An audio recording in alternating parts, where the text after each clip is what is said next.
Hello, আসসালামু আলাইকুম। এটা বাংলা টিউটোরিয়ালে আজকে আমরা একটা ওয়ান স্টোরি বিল্ডিং দেখা ট্রাই করবো, যেটা এক্স ডিরেকশন বরাবর 18 ফিট দূরত্ব, ওয়াই ডিরেকশন বরাবর 14 ফিট দূরত্ব। এটা একটা ওয়ান স্টোরি যার হাইট হচ্ছে 10 ফিট।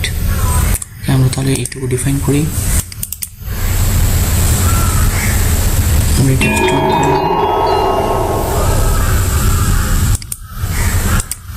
আচ্ছা, আমরা প্রথমে নিউ মডেলে চলে যাই।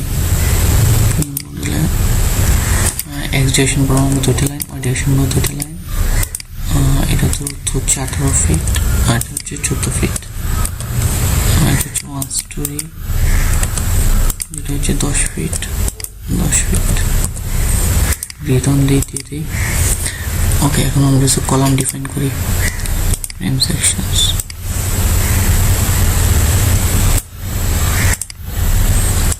হচ্ছে রেক্টেঙ্গুলার, 10 into 20 ছিল, 20 হচ্ছে হাইট আর 10 হচ্ছে উইথ। হচ্ছে কংক্রিট রিইনফোর্সমেন্ট আমরা 4 দিয়ে দিই। এটা কলাম হিসেবে আমরা হচ্ছে ডিজাইন করতেছি, রিইনফোর্সমেন্ট টু ডিজাইন। এরপর হচ্ছে আমরা একটা ফ্লোর বিম দিয়ে দিই। ফ্লোর বিম দেওয়া ছিল 10 into 18।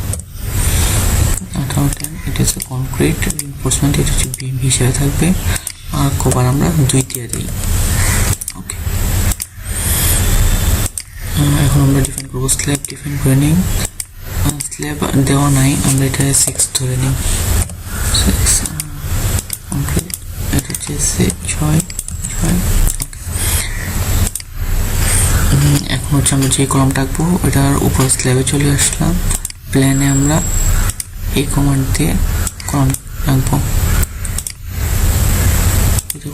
এখন যদি আমরা প্ল্যানটা খেয়াল করি তাহলে এটা হচ্ছে হরাইজন্টাল দিকে লংগেস্ট ডিস্টেন্সটা ছিল, কিন্তু এখন হচ্ছে ভার্টিক্যাল দিকে লংগেস্ট ডিস্টেন্স কলাম। তো এটার জন্য আমাদের 90 ডিগ্রি ঘুরে দিতে হবে। 90 ডিগ্রি ঘুরে দিলাম।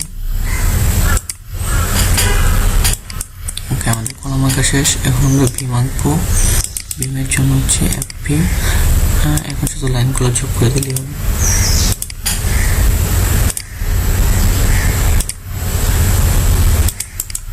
ওকে, এখন আমরা স্ল্যাব আঁকবো। স্ল্যাব আঁকার জন্য এটা এখন হচ্ছে স্ল্যাব 6। এখানে ক্লিক করবো, তাহলে হয়ে যাবে। আমরা একটু অবজেক্ট ফিল করে এক্সট্রুড ভিউটা দেখে আসি। হ্যাঁ, আমাদের বিম কলাম স্ল্যাব হয়ে গেছে। এখন আমরা লোড বসাবো। লোডের জন্য আমাদের 4টা লোড ছিল। একটা হচ্ছে ফ্লোর ফিনিশ, পার্টিশনাল, লাইট লোড। ওকে, 3টা। তো আমরা এই 3টা ডিফাইন করে আসি।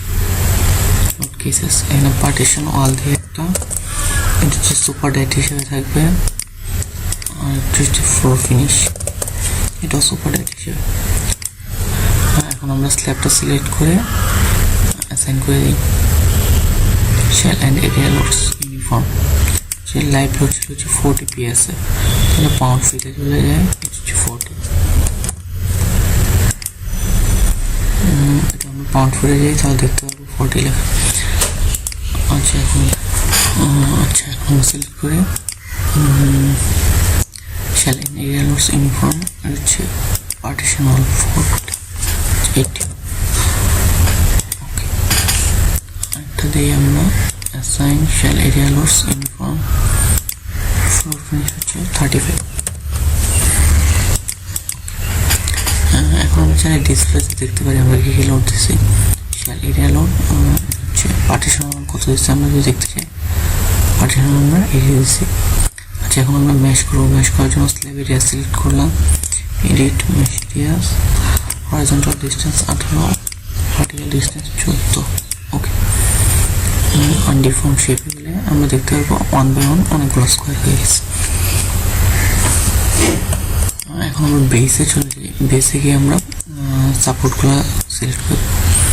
Assign joint point, restraint, fix support. Okay, এখন আমরা অ্যানালাইজ করি। অ্যানালাইসিস নাম দিয়ে একটা 1।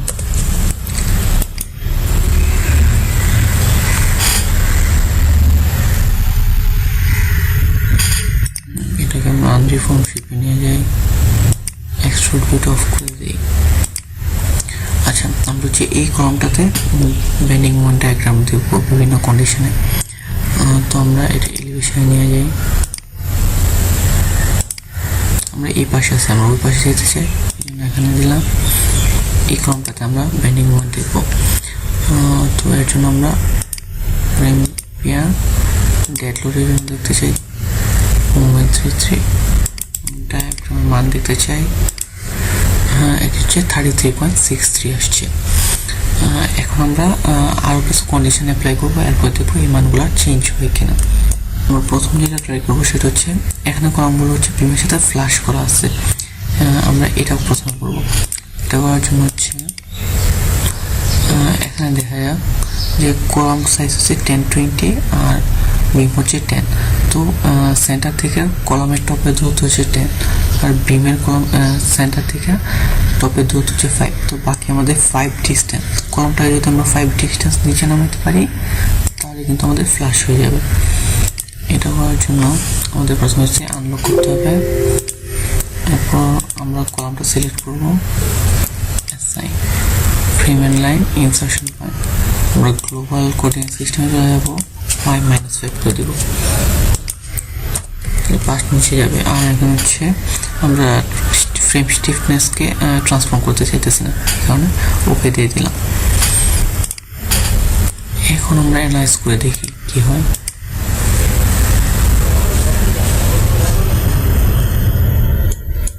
আমরা আবার মোমেন্ট ডায়াগ্রামটা দেখি। দেখেন আমরা যদি ফ্রেম স্টিফনেস ট্রান্সফর্ম না করি তাহলে সেমই থাকে, আমরা ট্রান্সফর্ম করে দেখবো কি হয়।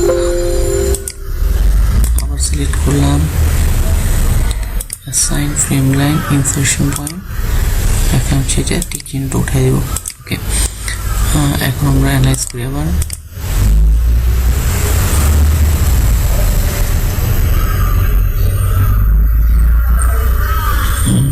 এখন আমরা মোমেন্ট ডায়াগ্রামটা দেখি।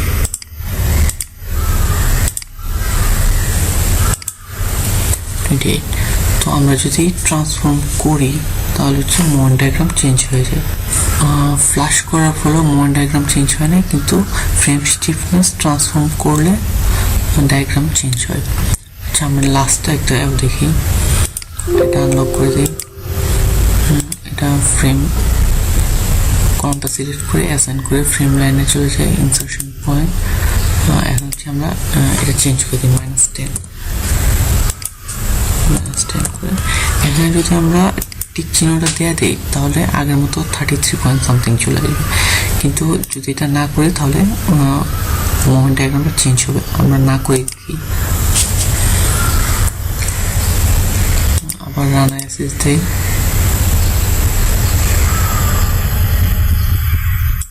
এখন আমরা মোমেন্ট ডায়াগ্রামটা দেখি, 23.65। আশা করি আপনারা বুঝতে পারছেন। ধন্যবাদ সবাইকে।